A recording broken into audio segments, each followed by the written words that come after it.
1 2 3 4 ಹೊಸ ಬೆಳಕು ಟುಮ್ ಟುಮ್ ಟಣ್ ಟಣ್ ಟಣ್ ಟಣ್ ಮೂಡುತ್ತಿದೆ ಮ್ಯೂಸಿಕ್ ಒಳಗೆ. ಮೊಬೈಲಲ್ಲಿ ಸೆಟ್ಟಿಂಗ್ ಏನೋ ಚೇಂಜ್ ಆಗೈತೆ ಅಂದ್ಬಿಟ್ಟು ಸೆಟ್ಟಿಂಗ್ ಎಲ್ಲ ಚೇಂಜ್ ಮಾಡಿದೆ ಗುರು. ಆಮೇಲೆ ಗೊತ್ತಾಯ್ತು ಹೊಸದಾಗಿ ಅಪ್ಡೇಟ್ ಆಗೈತೆ, ಎಲ್ಲರ ಮೊಬೈಲಲ್ಲೂ ಹಿಂಗೆ ಬತ್ತೈತಂತೆ ಅಂತ. ನಿಮ್ಮ ಮೊಬೈಲಲ್ಲೂ ಹಿಂಗೆ ಚೇಂಜ್ ಆಗೈತಾ? ಮಾತ್ರ ಈ ಪ್ರಾಬ್ಲಮ್ ಇದೆ ಅಂತ ನಾನು ಸುಮ್ಮನೆ ಹೆದರ್ಕೊಂಡ್ಬಿಟ್ಟಿದ್ದೆ. ನಿಮ್ಗೂ ಈ ಪ್ರಾಬ್ಲಮ್ ಇದೆ ಅಂತ ಗೊತ್ತಾದ್ಮೇಲೆ ಒಂದ್ ಸ್ವಲ್ಪ ನೆಮ್ಮದಿ ಅನಿಸ್ತಾ ಇದೆ. ಹೊಸದಾಗಿ ಬಂದಿರೋಂತ ಈ ಒಂದು ಡಯಲ್ ಪ್ಯಾಡ್ ಅಪ್ಡೇಟ್ ಏನಪ್ಪ ಅಂತಂದ್ರೆ ಯಾರಿಗೂ ಇಷ್ಟನೇ ಆಗ್ತಾ ಇಲ್ಲ. ಇನ್ನು ಕೆಲವ್ರು ಜನರಿಗಂತೂ ಇಷ್ಟ ಆಗೇ ಬಿಟ್ಟದ. ಓಕೆನಾ? ಆದ್ರೆ ತುಂಬಾ ಜನ ಏನ್ ಮಾಡ್ತಾ ಇದಾರೆ ಅಂತಂದ್ರೆ ಡಯಲ್ ಪ್ಯಾಡ್ ನನಗೆ ಹಳೆ ಒಂದು ಡಯಲ್ ಪ್ಯಾಡ್ ಬೇಕು ಅಂತ ಇದ್ದಾರೆ. ಅದ್ರಗೋಸ್ಕರ ನೀವೇನು ಮಾಡಂಗಿಲ್ಲ. ಡಯಲ್ ಪ್ಯಾಡ್ ಅನ್ನು ಲಾಂಗ್ ಪ್ರೆಸ್ ಮಾಡ್ಕೊಳ್ಳಿ, ಆಪ್ ಇನ್ಫೋ ಬರುತ್ತೆ ಅದ್ರ ಮೇಲೆ ಕ್ಲಿಕ್ ಮಾಡ್ಕೊಳ್ಳಿ. ನಿಮ್ಗೆ ಮೇಲೆ 3 ಲೈನ್ಸ್ ಬರುತ್ತೆ, 3 ಲೈನ್ಸ್ ಮೇಲೆ ಕ್ಲಿಕ್ ಮಾಡ್ಕೊಳ್ಳಿ. ನಂತರ ಅನ್ಇನ್ಸ್ಟಾಲ್ ಅಪ್ಡೇಟ್ಸ್ ಅಂತ ಇರುತ್ತೆ, ಅಲ್ಲಿ ಕ್ಲಿಕ್ ಮಾಡ್ಕೊಳ್ಳಿ. ಅಷ್ಟೇ ನಿಮ್ಮ ಒಂದು ಹಳೆ ಡಯಲ್ ಪ್ಯಾಡ್ ಅನ್ನೋದು ಬಂದೇ ಬಿಡ್ತದೆ ಗೈಸ್. ಓಕೆನಾ? ಮಿಕಾ ನಾನಲ್ವಾ? ಅಯ್ಯೋ ಪಾಪಿಗಳ ರಣ ಹದ್ದ ತರ ಓಡ್ಸ್ಕೊಂಡ್ ಬಂದ್ರಲ್ರು. ಜೀವನದಲ್ಲಿ ನನ್ನ ಮೇಲೆ ನನಗೆ ಜಿಗುಪ್ಸೆ ಬರುತ್ತರ ಮಾಡ್ಬಿಟ್ರಲ್ರು ಪಾಪಿಗಳ. ಪುಷ್ಪ ಅವರು ಇನ್ನೊಂದು ಸಿನಿಮಾ ಮಾಡ್ತಾರಂತೆ, ಅದಕ್ಕೆ ಹೀರೋಯಿನ್ ಈಗ ಆಲ್ರೆಡಿ ಫಿಕ್ಸ್ ಆಗಿದಾರಂತೆ, ದೀಪಿಕಾ ದಾಸ್ ಅಂತೆ. ಅವ್ರಿಗೂ ನಮಗೂ ಆಗದೇ ಇಲ್ಲ, ನೀವು ಅದಕ್ಕೆ ಕೇಳಲೇಬಾರ್ದು. ಯಾವ ದೊಡ್ಡ ಹೀರೋಯಿನ್ ರೀ ಅವಳು?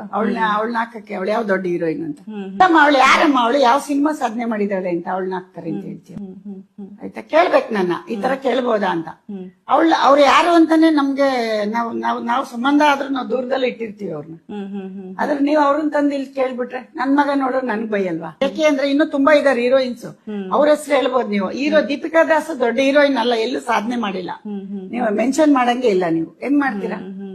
ಎಲ್ ಮಾಡಿದ್ದಾರೆ? ಯಾವ ಸಿನಿಮಾ ಮಾಡಿದ್ದಾರೆ ಅವರು? ಅಲ್ಲ, ಸಿನಿಮಾ ಮಾಡಿದಾರಲ್ಲ ದೀಪಿಕಾ. ಯಾವ್ದು ಮಾಡಿದ್ದಾರೆ? ರೆಕಗ್ನೈಸ್ ಸಿನಿಮಾ ಯಾವ್ದು ಮಾಡಿದ್ದಾರೆ? ಬಿಗ್ ಬಾಸ್ ಮುಖಾಂತರನೇ ಹೆಸರು ಮಾಡಿ. ಬಿಗ್ ಬಾಸ್ 1000 ಜನ ಇದಾರಲ್ಲ, ಯಾಕೆ ಅವ್ರ ಹೆಸರು ಹೇಳ್ತಾ ಇಲ್ಲ ನೀವು? ಅಪ್ಪಿ ಇದು ಯಾವ್ದೋ flash back rebel star Ambareesh ಹಳೇದು.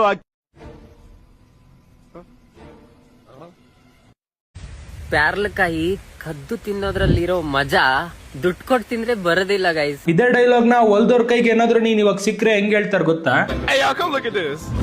ದೊಣ್ಣೆಗೆ ಖಾರ ಹಚ್ಚಿ ನಡಿಗ್ ತುರುಕೋದ್ರಲ್ಲಿರೋ ಮಜಾ ವಿತೌಟ್ ಖಾರ ಉಪ್ಪು ಹಚ್ಚಿ ತುರುಕಿದ್ರೆ ಬರದೇ ಇಲ್ಲ ಗಾಯ್ಸ್ ಅಂತ. ಯಾಕೆ ಗೊತ್ತಾ? ಮುಕುಳಿ ಸರಿಗ್ ಉರಿ ಬರ್ಬೇಕಲ್ಲ, ಅದಕ್ಕೆ ಬೇರೆಯವ್ರದ್ದು ಹೊಲದಲ್ಲಿ ಬೇಲಿ ಆರ್ಬಿಟ್ಟು ಬಂದು ಮರ ಹತ್ಕೊಂಡು ಕದ್ಕೊಂಡು ತಿಂತಾ ಇದೀನಿ. ಮಾಡಿರೋದೇ ಕಳ್ತನ, ಅದನ್ನೇ ಏನೋ ದೊಡ್ಡ ಸಾಧನೆ ಮಾಡಿ ಅನ್ನಂಗ್ ಹೇಳ್ತಿದ್ಯಲ್ಲೇ ಮುಕುಳಿ. ಇನ್ನು ನೋಡಿ ಈ ಪ್ಯಾರ್ಲಕಾಯಿ ಮರದಲ್ಲೇ ಇದೀನಿ. ಯಪ್ಪ ಎಷ್ಟ್ ಚಂದ ನಗ್ತಿಲಿ. ನೀವು ಯಾವತ್ತಾದ್ರೂ ಈ ತರ ಕದ್ದು ತಿಂದಿದ್ದೀರಾ? ಕಮೆಂಟ್ ಮಾಡಿ ಬೇಗ ಬೇಗ. ಅವ್ರು ಕಮೆಂಟ್ ಮಾಡ್ತಾರ ನೀನ್ ಹೆಂಗ್ ಬಂದಿದ್ದಲ್ ಬೇಲಿಯರಿ ಹಂಗ್ ವಾಪಸ್ ಹೋಗ್ಬಿಡು. ಹೊಲ್ದಾರ್ ಬರಕ್ಕಿಂತ ಮುಂಚೆ ಅಪ್ಪಿ ತಪ್ಪಿ ಅವ್ರ ಕೈಗೆ ಏನಾದ್ರು ಸಿಗಾಕೊಂಡ್ರೆ ಅಂತ ಹರ್ದ್ 12 ಮಾಡ್ಬಿಡ್ತಾರ ನೋಡ.